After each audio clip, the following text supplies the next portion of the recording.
और सीधे लेके चलते हैं आपको मध्य प्रदेश, जहां पर गृह मंत्री अमित शाह कार्यक्रम में पहुंचे हुए हैं। सीआरपीएफ का स्थापना दिवस कार्यक्रम मनाया जा रहा है।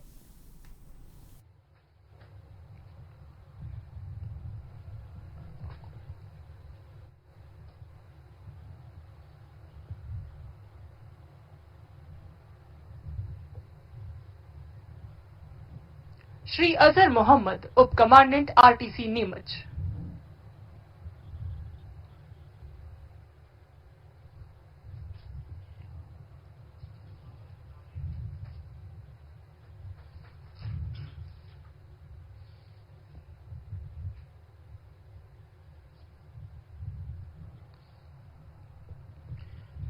श्री के.वी. रेड्डी, सहायक कमांडेंट मंत्रालय, सेवानिवृत्त।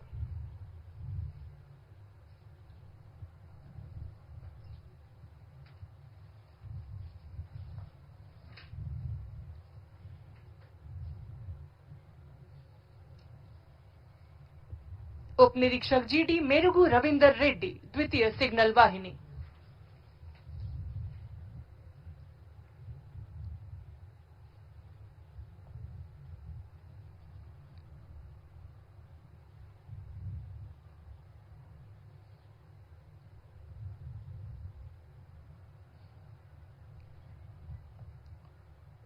कार्यक्रम के अगले चरण में केंद्रीय रिजर्व पुलिस बल संबंधित ट्रॉफी वितरण। जम्मू कश्मीर परिचालनिक क्षेत्र के लिए सर्वश्रेष्ठ बटालियन की ट्रॉफी दी जा रही है 18 बटालियन को। ट्रॉफी ग्रहण करेंगे 18 बटालियन के कमांडेंट श्री जितेंद्र मोहन शिलसवाल।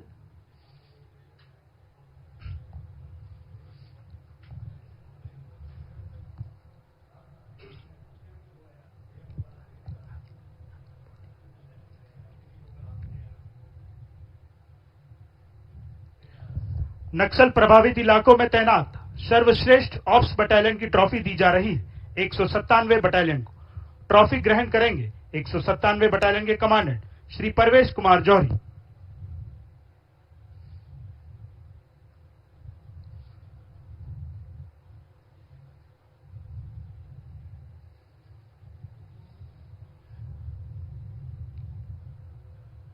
उत्तर पूर्वी परिचालनिक क्षेत्र के लिए सर्वश्रेष्ठ बटालियन की ट्रॉफी ग्रहण करेंगे 20 बटालियन के कमांडेंट श्री करोंग होपू।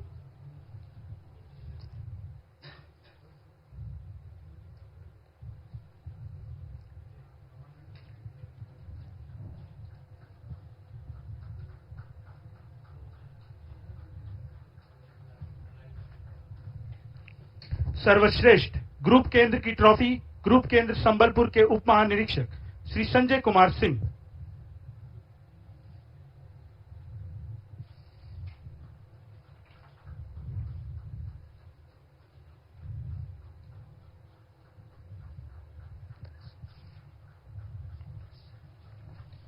सर्वश्रेष्ठ कोबरा बटालियन की ट्रॉफी ग्रहण करेंगे 209 कोबरा के कमांडेंट श्री दीपक भाटी।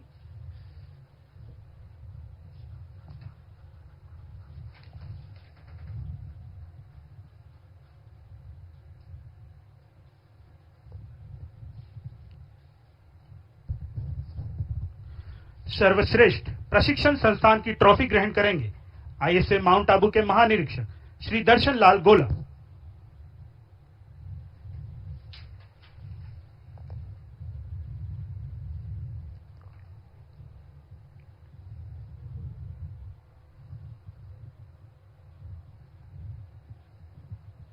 नक्सल प्रभावित क्षेत्र में एफओबी स्थापित करने के लिए सर्वश्रेष्ठ एफओबी ट्रॉफी दी जा रही है एफओबी टेकल गुडेम को।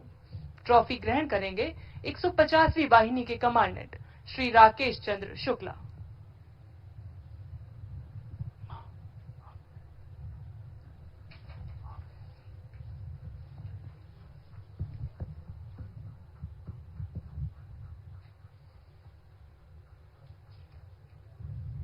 इसी के साथ पदक अलंकरण एवं ट्रॉफी वितरण की कार्यवाही संपन्न हुई। धन्यवाद महोदय।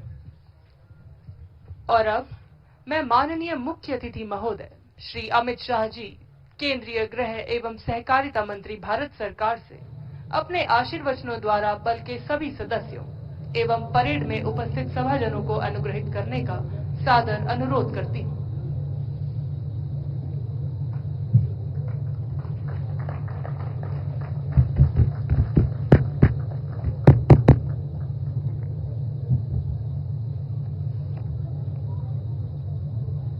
सीआरपीएफ की 86वीं स्थापना दिन परेड के मौके पर इस कार्यक्रम में उपस्थित मध्य प्रदेश के सम्माननीय मुख्यमंत्री डॉक्टर मोहन यादव जी, मेरे साथ मंच पर उपस्थित महानिदेशक सीआरपीएफ श्री ज्ञानेंद्र प्रताप सिंह जी, इस क्षेत्र के सभी चुने हुए प्रतिनिधिगण, आज जिन्होंने इतनी शानदार परेड की है, वो देश के अलग अलग हिस्से से आए हुए सीआरपीएफ के जवान और उपस्थित सभी सीआरपीएफ के परिवार को बहुत सम्मान सहित मैं प्रणाम कर मेरी बात की शुरुआत करना चाहता हूं। आज यहां आने से पहले सीआरपीएफ की स्थापना से अब तक 2264 जवानों ने अपना सर्वोच्च बलिदान अलग अलग मोर्चे पर देश की सुरक्षा के लिए दिया है। मैं वो सभी को कृतज्ञ राष्ट्र की ओर से सैल्यूट कर यहां आया हूं और वो सभी 2264 शहीदों के परिवारजनों को मैं कहना चाहता हूं कि आज देश 2047 में सर्वोच्च बनने की दिशा में आगे बढ़ रहा है।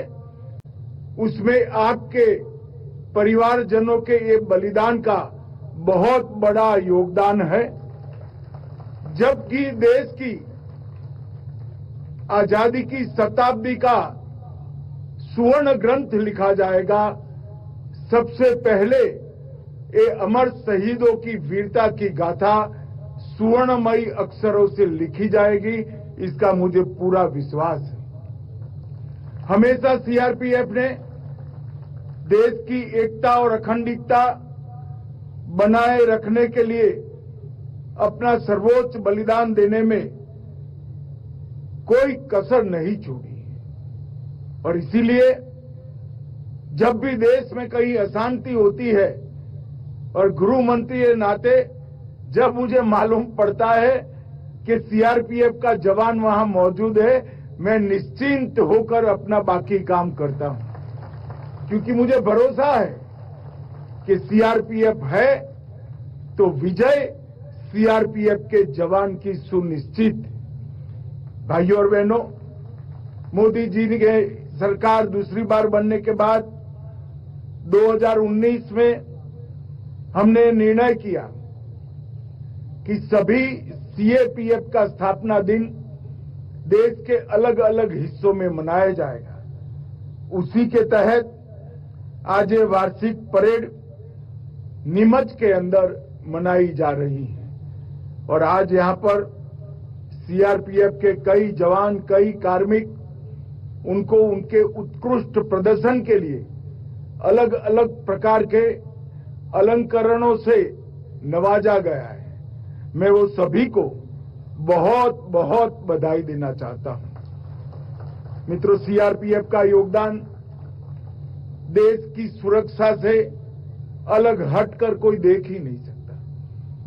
चाहे कश्मीर की वादियों में आतंकवाद फैलाने वाले, नापाक इरादे रखने वाले आतंकियों के सामने जूझना हो, चाहे पूर्वोत्तर में शांति प्रस्थापित करने के लिए हमेशा तैनात रहना हो, और सबसे बड़ी बात पशुपति टू तिरुपति का एक हौसला रखने वाले दुर्दांत नक्सलियों को आज 4 जिलों में सिमट कर रख देना, इस सारे कारनामों में हमारे सीआरपीएफ के जवानों का बहुत बड़ा योगदान है। ढेर सारी पुस्तकें भी इनकी वीरता, इनकी कर्तव्यपरायणता, इनका हौसला और देशभक्ति की गाथा नहीं लिख सकती। इस सीआरपीएफ 1939 में क्राउन रिप्रेजेंटेटिव पुलिस के नाम से इसका गठन किया गया। और मित्रों, मैं आज इस मंच से सीआरपीएफ के हर जवान को ये कहना चाहता हूं कि कभी भी ये मत भूलना कि आपके नए स्वरूप सेंट्रल रिजर्व पुलिस फोर्स की स्थापना और उसका ध्वज देने का काम महान सरदार वल्लभ भाई पटेल ने किया है। सरदार वल्लभ भाई पटेल ने न केवल सीआरपीएफ की स्थापना की, ध्वज दिया, उसके चार्टर को भी बहुत बखूबी से उन्होंने चिन्हित करने का काम किया और सरदार पटेल के ही दिखाए हुए रास्ते पर इतनी लंबी मजल एक गौरवमयी यात्रा सीआरपीएफ ने समाप्त की है और आज 248 बटालियन सहित 4 जोनल मुख्यालय, 21 सेक्टर मुख्यालय, 2 परिचालन सेक्टर मुख्यालय, 17 रेंज और 39 प्रशासनिक रेंज में लगभग 3 लाख जवान बटकर हर जगह पे देश की शांति और सुरक्षा के लिए काम कर रहे हैं। हमारा सीआरपीएफ इस देश का ही नहीं, पूरी दुनिया का सबसे बड़ा अर्धसैनिक बल होने का गौरव सीआरपीएफ को प्राप्त है। भाई और बहनों, 76 साल के आजादी के इतिहास में कई ऐसे मौके हैं जहां देश की आन बान शान को सीआरपीएफ के जवानों ने बचा कर रखा। लद्दाख के हॉट स्प्रिंग में 21 अक्टूबर 1959 में चीनी सेना का मुकाबला केवल कुछ चुनिंदा सीआरपीएफ के जवानों ने किया और सबने शहादत हासिल की। इसीलिए देश के सभी पुलिस बल प्रत्येक वर्ष 21 अक्टूबर को पुलिस स्मृति दिन के रूप में मनाते हैं और हमारे नेता और देश के प्रधानमंत्री नरेंद्र मोदी जी ने 2018